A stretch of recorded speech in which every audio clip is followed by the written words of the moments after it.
about 5 minutes to spend answering some questions. We'll just do it right here since everybody's all set up. Are you ready, Mr. Cain? Okay.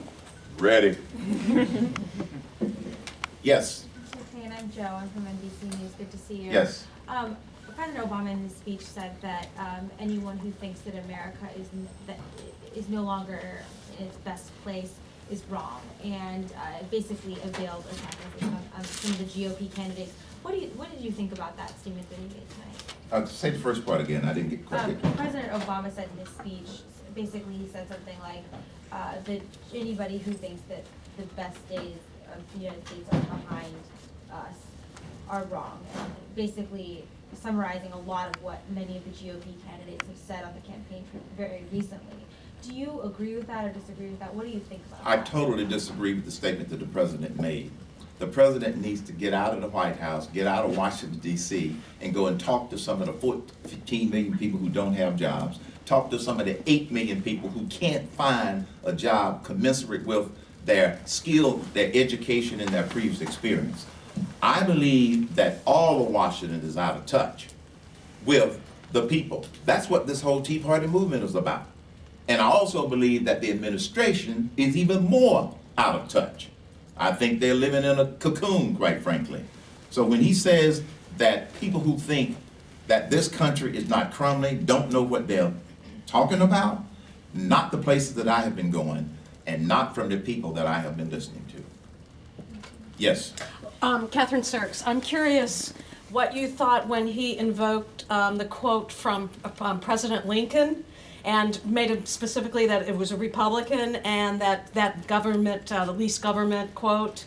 And also, if you heard what the idea that he was trying to sound like a conservative with a limited government message. I mean, I'm just particularly interested in your reaction to citing Lincoln. The fact that he cited Lincoln was very clever, since Lincoln was a Republican. But as we were listening to his speech, he named, at last count, at least 7 or 8 new entities that were going to be created, which to me sounds like more government. So the fact that he quoted Lincoln about government being smaller, it didn't match the ideas that he put on the table tonight. So in my opinion, it was contradictory of what he was trying to draw as a parallel with Lincoln, with what he had in that particular speech. Yes, sir. Yeah, I'm James Grimaldi. What people really want to know is, who do you think will be best to defeat Barack Obama? There are 2 candidates left, Newt Gingrich and Mitt Romney.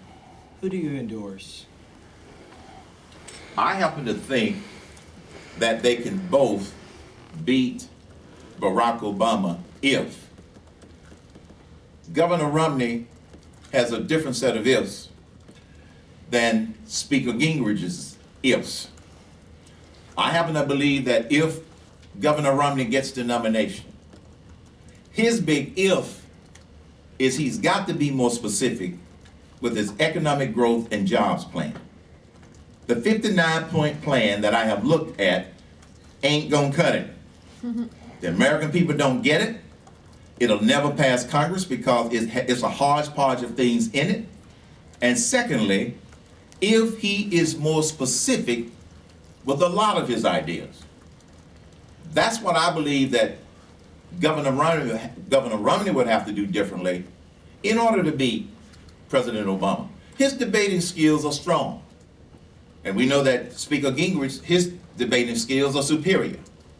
But Speaker Gingrich also has some ifs. And one of his big ifs is if he can shake off these attacks of how he left Congress back in the 1990s. He's also going to have to be able to battle all of the negatives that we know are going to come from the Democrats and come from the administration. I believe that they are both outstanding candidates. I'm not personally endorsing either one of them at this point, because my main objective is to help keep the voters focused on solutions because we also need to get excited about down-ticket candidates so we can take back the Senate and maintain control of the House as well. We have time for about one more question. Yes. You and Newt Gingrich faced allegations from women, but it seems as though you two had different fates. Your poll numbers went down, yet Gingrich went on to win South Carolina. Why do you think you two had such different fates? I believe that because the false attacks against me came early in the process, the American people are waking up to dirty gutter politics. When the attacks went against Speaker Gingrich in Iowa, he suffered in terms of some of the votes he got at the poll in the caucuses. And then the attacks have continued and continued and continued. And then the other attacks, carefully timed just before the South Carolina primary, it backfired because the American voters are saying, we ain't stupid. They know it was well timed and planned. And people are waking up to the dirty side of politics. They hadn't awakened totally to the dirty, negative side of politics when I was first attacked. But I happen to believe that people are waking up, and this is why, even though that was well coordinated, even in Florida now, Newt's surge continues. So it was a difference primarily because of timing. You want to do one more question? Yes, I do. All right. Sir, coming from a younger generation, what would you think about Stephen Colbert's endorsement of you? I think Stephen Colbert's endorsement of me is a marvelous thing. And here's why. One of the other things that I and my organization has as an objective is to keep the youth vote inspired. Keep the college vote inspired. They're not going to go and watch the shows that some of us more mature people watch to find out what's going on in the race. We have to go to where they are. They're watching the Stephen Colberts. They're watching the Jon Stewarts.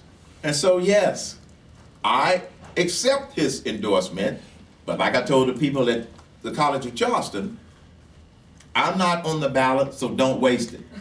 And I thought it was very clever of Stephen Colbert to come up with the idea that he couldn't get on the ballot, I couldn't get off. So he said, I will endorse my man, Herman Cain.